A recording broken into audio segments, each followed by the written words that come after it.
बहुआयामी व्यक्तित्व के धनी प्रवीण कुमार केसरी, जो लेखक हैं, कवि हैं, गीतकार हैं और अधिवक्ता भी हैं, उनकी हास्य व्यंग रचना ईमानदार संदेह के घेरे में भ्रष्ट बने राष्ट्रीय धरोहर प्रस्तुत है।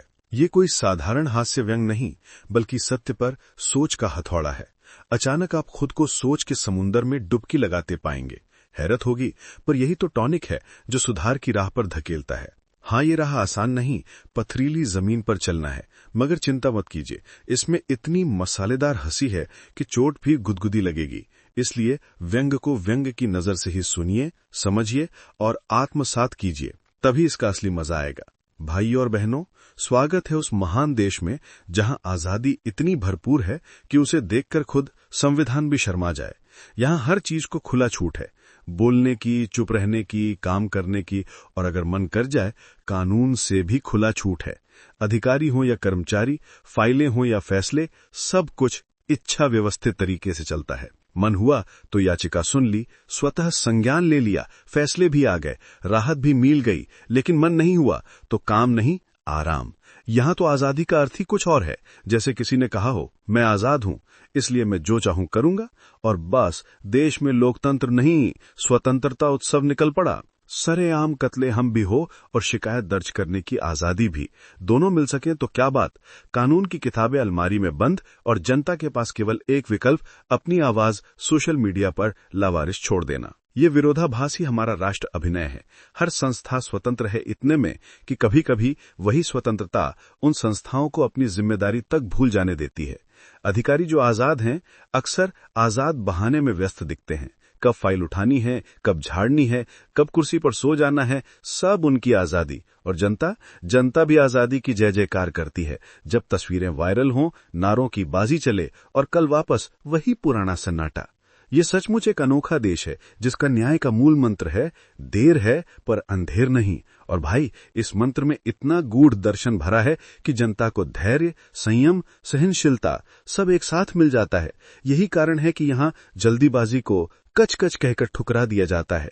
जनता को समझा दिया गया है कि न्याय शुद्ध देसी घी की तरह है, जितना पुराना होगा उतना असरदार होगा। यहाँ की न्यायपालिका अतिथि देवो भव वाली संस्कृति में पूरी आस्था रखती है। यानी मुवक्किल जब दरवाजे पर आए तो उसका स्वागत है, लेकिन बाहर जाने का अधिकार सिर्फ न्यायालय का है। अतिथि चाहे सालों तक दरबार की दरी पर बैठा रहे, मगर अदालत की यह जिम्मेदारी है कि उसे जल्दी न छोड़े। किसी किसी की किस्मत अच्छी होती है, जल्दी न्याय की चाह रखने वाले सीधे ऊपर यानी यमलोक भेज दिए जाते हैं ताकि उनकी जल्दी एक ही बार में पूरी हो जाए। अब गुस्सा, अरे गुस्सा तो इस न्यायपालिका का चिरस्थायी साथी है। एक दिन में कई बार आता है, और जब आता है तो ऐसा बरसता है जैसे बादल फट पड़ा हो। लेकिन इस गुस्से का परिणाम क्या होता है? मूल मुद्दा तो वहीं का वहीं रह जाता है और शुरू हो जाता है एक विश्व स्तरीय सेमिनार। वेद पुराण, अरस्तु, कौंड से लेकर कालिदास तक सब उद्धृत कर दिए जाते हैं। अंततः फैसला वही, अगली तारीख दी जाती है। और हाँ, ध्यान भटकाने की कला में भी महारथी हैं। मन हुआ तो कार्यपालिका पर बरस पड़े, मूड आया तो विधायिका को लताड़ दिया, और अगर मूड थोड़ा ज्यादा फ्रेश निकला तो नीचे की अदालतों पर ही चढ़ बैठे। ये सब उसी कला का हिस्सा है जिससे जनता भूल जाए कि उसका मुकदमा अभी भी पेंडिंग है। इस देश में चढ़ना और उतरना राष्ट्रीय खेल है। नेता अधिकारियों पर चढ़े रहते हैं, अधिकारी अपने मातहतों पर उतरते हैं, मातहत जनता पर सवार रहते हैं, जनता नेता को कोसती है, मीडिया इन सब पर टूट पड़ती है, और फिर ये सब मिलकर मीडिया को गरियाते हैं। कुल मिलाकर सब सबसे नाराज हैं, लेकिन गुस्सा निकालने का ये लोकतांत्रिक संतुलन बना रहता है। यह है वो अद्भुत देश जहां न्याय धीमी आंच पर पकता है। यहाँ की अदालतें जनता को सिर्फ न्याय नहीं देती, बल्कि जीवन का सबसे बड़ा सबक सिखाती हैं।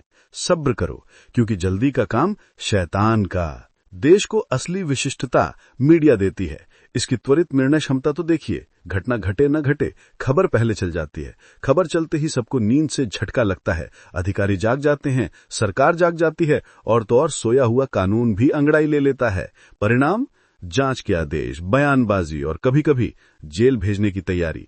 न्याय हुआ या नहीं, ये बात की बात है, पर मीडिया का रुतबा निश्चित रूप से बढ़ जाता है। विज्ञापनों से या ब्लैकमेलिंग से रोजगार का इंतजाम पक्का है। अब बात भ्रष्टाचार की। जनाब, ये तो इंसान की नस नस में बसा है। इतिहास गवाह है कि भ्रष्टाचार ना हो तो दुनिया ठप हो जाएगी। दलाली, दस्तूरी, कमीशन, ये सब हटाइए तो व्यापार बंद हो जाएगा। हथियार निर्माता देशों के सौदे रुक जाएंगे, लेन देन खत्म और अर्थव्यवस्थाएं सीधे आईसीयू में। कहावत है, गलती करना इंसान की फितरत है। उसी तरह भ्रष्ट होना भी इंसानी डीएनए में लिखा है। महाभारत से लेकर आज तक हर युग में कोई न कोई लाक्षागृह बनाने वाला मिल ही जाता है। इसलिए इस नैसर्गिक गुण को सम्मान देने के लिए बना है अखिल भारतीय भ्रष्ट संघ। संघ का तर्क बड़ा दमदार है।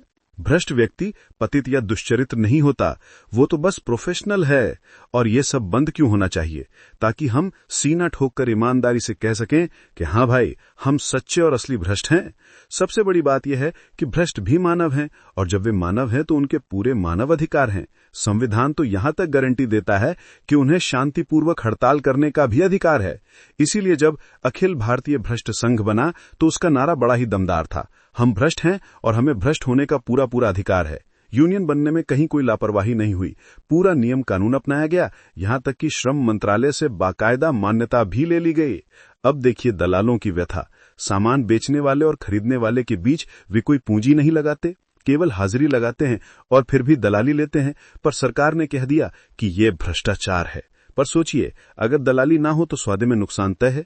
बेचारा दलाल भूखा मरने लगा। इसीलिए जब उन्होंने भारत बंद का आह्वान किया तो उनका तर्क गजब का था, हम तो देश की अर्थव्यवस्था को बचा रहे हैं और बदले में हमें गाली मिल रही है। भ्रष्टाचार को पाप मानने का सवाल ही नहीं था। भारतीय भ्रष्टों ने तो सदियों से प्रमाण देकर दिखाया है कि ये उनका सांस्कृतिक धरोहर है।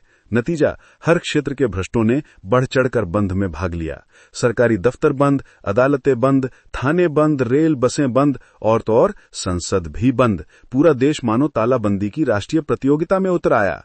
अब रह गए केवल मुट्ठी भर लोग, वे जो भ्रष्टाचार के खिलाफ आंदोलन और अनशन कर रहे थे। विडंबना यह है कि जब पूरा भारत बंद हो गया तो उनकी ईमानदारी पर ही शक होने लगा। लोग कहने लगे, देखो देखो, जब सब भ्रष्ट एकजुट हैं तो ये अलग क्यों खड़े हैं? कहीं ये नकली ईमानदार तो नहीं? इस प्रकार भारत बंद ने ये सिद्ध कर दिया कि असली ताकत भ्रष्टों के पास है और ईमानदार वे बेचारे लोकतंत्र में वैसे ही नजर आते हैं जैसे बारात में दुबला घोड़ा, दिख भी जाते हैं पर किसी काम के नहीं। देश की सबसे बड़ी खासियत यह है कि यहां हर कोई आजाद है। नेता आजाद, अफसर आजाद, भ्रष्ट आजाद और जनता भी आजाद, बस अपनी मजबूरी में। और इसी आजादी के जश्न में एक दिन अखिल भारतीय भ्रष्ट संघ ने हल्ला मचा दिया, भारत बंद कर दिया। अब जब पूरा देश ताले में लटक गया तो सरकार के मंत्री बेचारे न निगले बनता न उगले वाली हालत में आ गए। मंत्री बड़ी चतुराई से कहने लगे, भाई भ्रष्टों की मांगे नाजायज नहीं हैं। पहली मांग, सारे कानून रद्द कर दो जो भ्रष्टाचार को अपराध बताते हैं। दूसरी मांग, दंड संहिता में संशोधन हो ताकि दलाली को पाप नहीं पुण्य घोषित किया जाए। सरकार ने मिन्नतें की, यहां तक कि भ्रष्टों को रिश्वत देने की भी कोशिश की, मगर भ्रष्टों ने ठेंगा दिखा दिया। बोले, रिश्वत तो हम रोज लेते हैं, इसमें नया क्या है? हमें रिश्वत से आगे कुछ दो, तब बात करेंगे। अब स्थिति ये हुई कि मंत्री भी असहाय हो गए और जनता तो पहले से ही लाचार थी। पूरा देश ठप पड़ा रहा, लेकिन भ्रष्ट अपने स्टैंड से टस से मस नहीं हुए। वे मानते हैं कि उनका संघर्ष राष्ट्र हित में है, क्योंकि अगर भ्रष्टाचार रुक गया तो देश की गाड़ी भी रुक जाएगी। और यही है इस देश की असली ताकत। यहाँ सबको अपनी अपनी आजादी है। न्यायपालिका अपनी आजादी में मग्न, कार्यपालिका अपनी में व्यस्त, विधायिका अपनी में लीन, और भ्रष्ट तो खैर आजादी के महापुरुष ही हुए। इस अद्भुत देश की यही बेमिसाल आजादी है जिसमें हर इंसान अपने मन का मालिक है। और यही कारण है कि हर नागरिक की एक ही तमन्ना रहती है कि अगर कई बार जन्म लेना पड़े तो बस इसी देश में, क्योंकि यहाँ भ्रष्टाचार भी लोकतांत्रिक है और ईमानदारी भी शंका के घेरे में।